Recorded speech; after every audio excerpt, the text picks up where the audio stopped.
Hey guys, welcome along to my new video series where I hope to teach you how to program in Swift using Xcode so that you can get started building apps for iOS, macOS, watchOS and so on. These videos are perfect if you have never programmed before or if you are coming from another language and wanting to get into Swift programming. This will probably be a 5 to 6 part series, so make sure you subscribe to see them all. Otherwise, let's get into it. Alrighty, so the first thing you're going to want to do is download Xcode from the Apple App Store. It's a free download, but it is quite large in size, so depending on your internet connection it might take a while to download. I already have, so once you have as well, you can open it up here and you'll get the welcome screen. Now note, all videos in this series will be done in version 8.0, which is the latest version of Xcode, so make sure that you've got version 8.0, as this also includes Swift 3 and all of the new features which we'll be going through. To get started learning Swift, we want to get started with a playground. Apple have created playgrounds as a really easy way to write Swift code and then see the result of that code instantly without having to dive into a full Xcode project. So we can create a new project here and we can name it whatever we want. So I'm going to say Learning Swift 3 and Xcode 8 Part 1, and we want to leave the platform as iOS, and hit next and create. Okay, so once you've got your project saved and you can delete the text that comes in it from Apple, we're ready to start learning some Swift. So the first thing we want to look at is basic operators. Now these are basically really simple maths. So we can do addition, we can do subtraction, division, and multiplication. Now notice in Playgrounds the output of our lines of code is over here. So 35 plus 98 is 133, 62 minus 14 is 48, and so on. So Playgrounds is really great because you can see immediately if your code's working by the output on the right hand side. It also shows us the same errors that you'd get if you were building a full Xcode project, which you'll see shortly. So the next thing we want to look at are types. Now types differ in how they work across programming languages, so whilst this works for Swift, it might not work for other programming languages. They might differ slightly, but all in all the principles are the same. So let me write a line of code and then we're going to talk about it.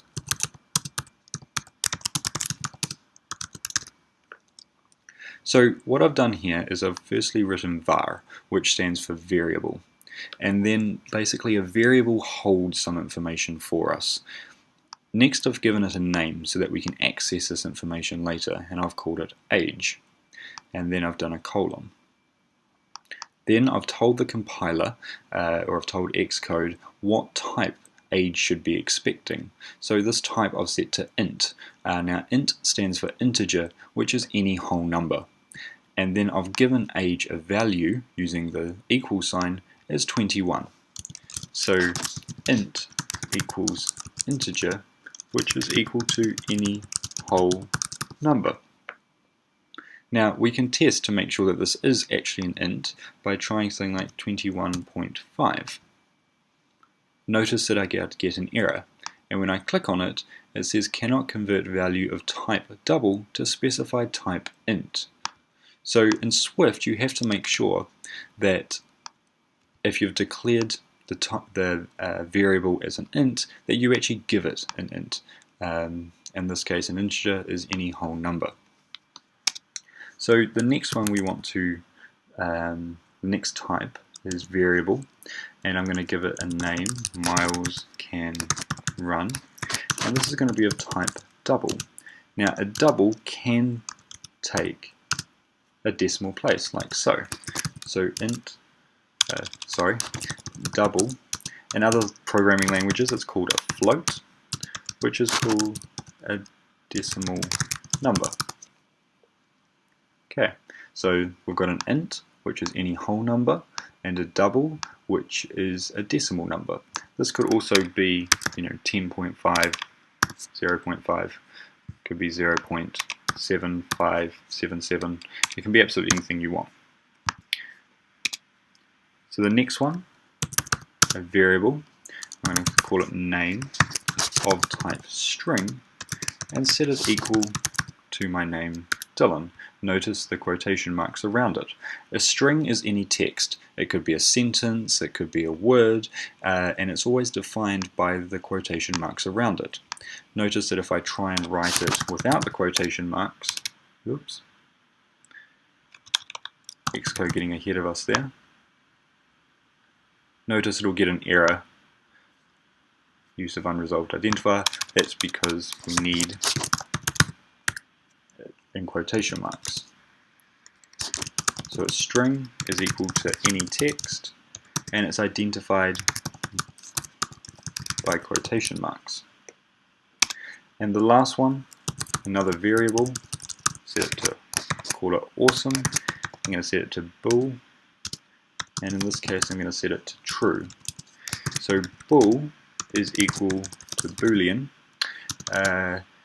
and we can either write this as true or false. Okay, so the only two things this can take is true or false. But of course I'm awesome, so that can stay as true. Okay, so that's 4 basic types in Swift. Okay, so those are 4 really basic types in Swift. Now, we can actually write these a lot easier because in Swift we've got this thing called inferred types, where basically we can say var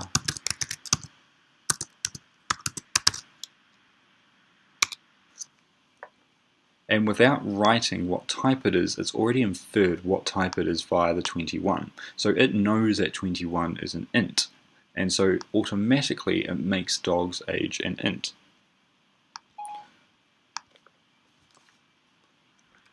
We can continue this var my or var dog's name equals Pluto, var dog is awesome equals true, and var dog can run miles equals 10.5. Notice for each of these we still get the same output as we do above, but we haven't had to declare the type. That is because Swift does inferred types, so it can figure it out automatically, which saves us a lot of time. Okay, so let's do something with these variables. So the first thing we're going to look at is what's called variable manipulation.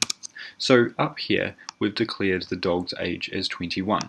But you know, today's the dog's birthday, so we have to change that number. So what we can do is we can say dog's age is equal to 22. Notice I haven't had to declare a new variable. All I've done is I've changed the value of dog's age to 22, and you can see the output of it down here. There are 2 basic ways to store information in Swift. The first one is via a variable, as we've seen above, and the second one is via a constant. So, like above, we can declare variables with the var keyword. To declare a constant, we use let.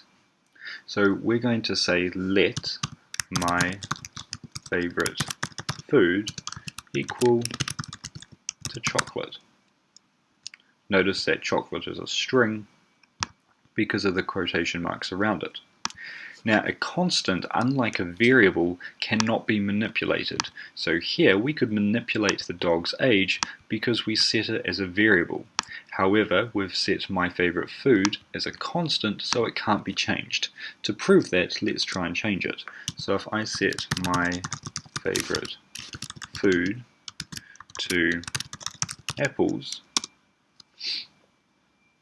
notice we get an error, and it says cannot assign to value my favorite food is a let constant, and what it's proposing is that we change it to var to make it mutable. So mutable means that we can change it. So var variables are mutable objects, whereas let, being a constant, is not. It is immutable, meaning we cannot change it. So I'm going to write this in a comment because it won't actually work, as you just saw. that gives us an error. Okay, so now that we've covered basic operators, types, inferring types, and manipulating them, we're going to move on to what are called comparison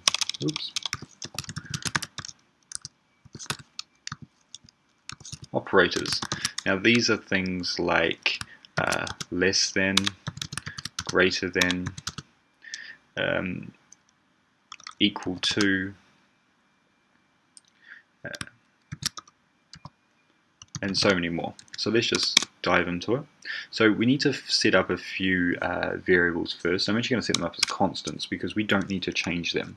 So I'm going to say let my current age is equal to 21, let my mum's age equal to 45, let my friend's age equal to 23, and I'm also going to say let years on Earth equal to 21. So all I've done here is set up 4 constants, or using the let keyword, and they're all set to integers. So now let's play with some comparison operators. So we can, for example, say my current age is greater than my mum's age. Notice how over here this is produced false, because my current age of 21 is not greater than my mum's age of 45. So comparison operators produce a Boolean result. They're either true or they're false. Let's try it again. So my current age is equal to years on Earth, and this should be true. So it's true because my current age of 21 is equal to years on Earth, which is also 21. Now notice when we do the comparison operator, we use 2 equal signs. That is because we use a single equal sign when we're wanting to assign a value to a variable, whereas here we're comparing, so we need to use 2 of them. Okay, let's do this again. So what we can also do is we can get a little bit more complex. So we could say my current age is less than my mum's age, and my current age has to be greater than my friend's age. Notice this produces false. Why? Because both conditions have to be equal to true for this to become true. So my current age is less than my mum's age, but my current age of 21 is not greater than my friend's age of 23. So the statement produces false. What we can do though is we could say my current age is less than my mum's age. And then we can do 2 pipe signs like that, which stands for or. My current age is greater than my friend's age. Notice this equals true. It'll produce true if either one of these conditions is equal to true. In this case, this is true and this is false, but because this side of it is true, the result of the whole thing produces true. We can also do things like my current age is greater than or equal to years on Earth. Notice this produces true. So even if I change this to say 27, change my current age to 27, it still produces true because it's either greater than or equal to years on Earth. But if I change it to less than 21, it will now produce false because my current age is not greater or equal to years on Earth.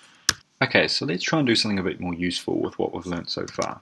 So what we're going to look at now is if-else statements. So these are a way to, depending on the outcome of, say, a comparison operator, do something. So this is how we write them. So if my current age is greater than my mum's age, then we're going to use these curly braces, and then we can say I am older than my mum. Else, and some more curly braces, my mum is older than me. Now we want to see if these are working, so what we can actually do is we write print, and then in there I'm going to write I am older than my mum. Or down here we can say print, say my mum is older than me. So notice that over here my mum is older than me, and it's also printed out down here in the console. Using print, which is actually a function, will send whatever you put inside it to the console, which will become a lot more useful when we're building an actual application, but it's great to see this in action now. So because my current age is not greater than my mum's age, then the second part of the statement is fired.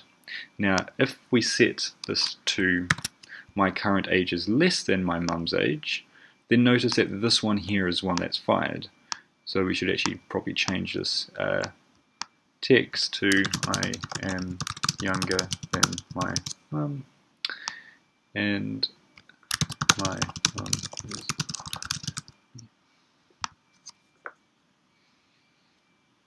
There we go. Let's now look at one of the most fundamental parts of software, and that is functions.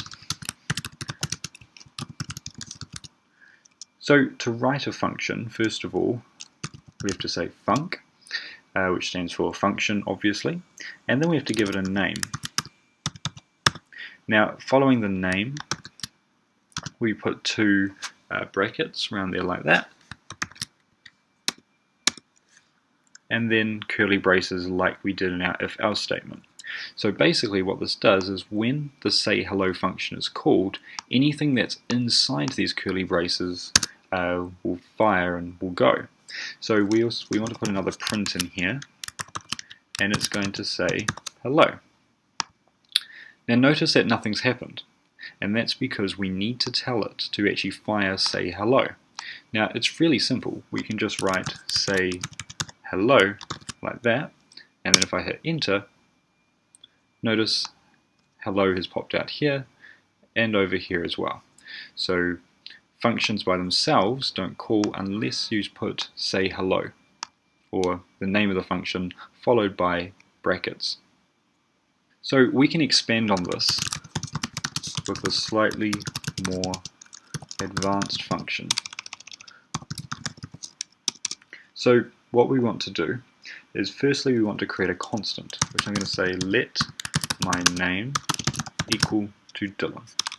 And remember that it's a string, so it must have quotation marks. Then I'm going to write a function which says func say hello to me, brackets, and then curly braces like that. Now what I want to do is inside the curly braces I want to send the constant my name into this function so it can be used within the function. What I want it to do is down here is I want it to say hello Dylan, but I only want to do it within the function. So what I need to do is firstly I need to say give it a name. So I'm going to say name, and then in Swift 3.0 we need to tell it exactly what type it should be expecting. So my name is of type string, so we need to tell it to expect a string like that. So now inside our function we can say let hello string equal to that, and I can say hello, and then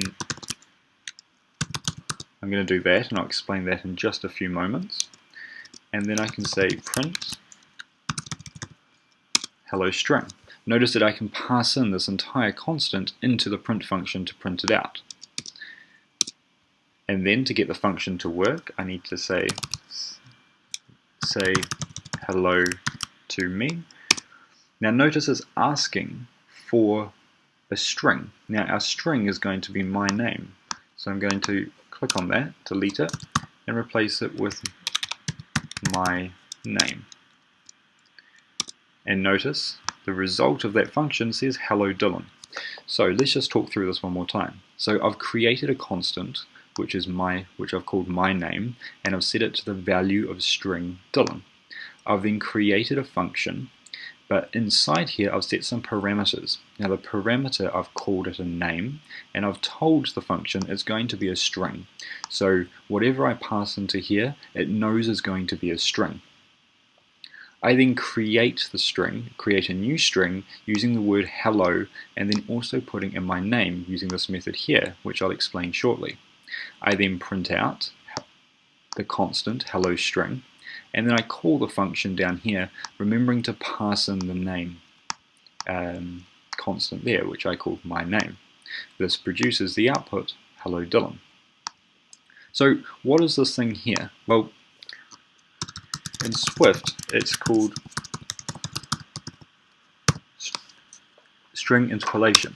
So what I can do is, just to show you exactly how this works, is I can say let my new name equal to George, and then let my new age equal to 50, and what I want to do now is I'm going to create a let my age string equals that. So what I want to do is, by doing a backslash and then brackets, I can pass in any object into here. So it could be a variable or a constant, and we can even do mathematical functions in there.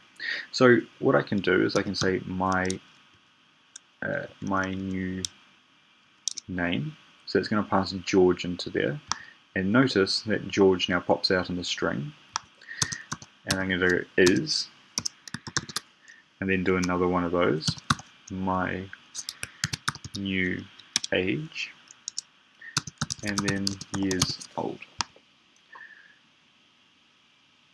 And notice the result is George is 50 years old. And obviously I can now change these up here, and it will automatically change what's in there.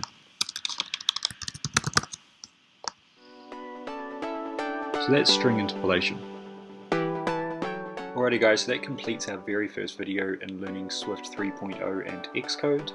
Like I said, this is part of a series, so come back next time and we'll look at while loops, break statements, continue statements, optionals, conversion between data types, and also get you started in building your apps in Xcode. Check out the description below for links to all the code used in this video, and also some other useful links to go check out. Until then, make sure you subscribe and see you next time.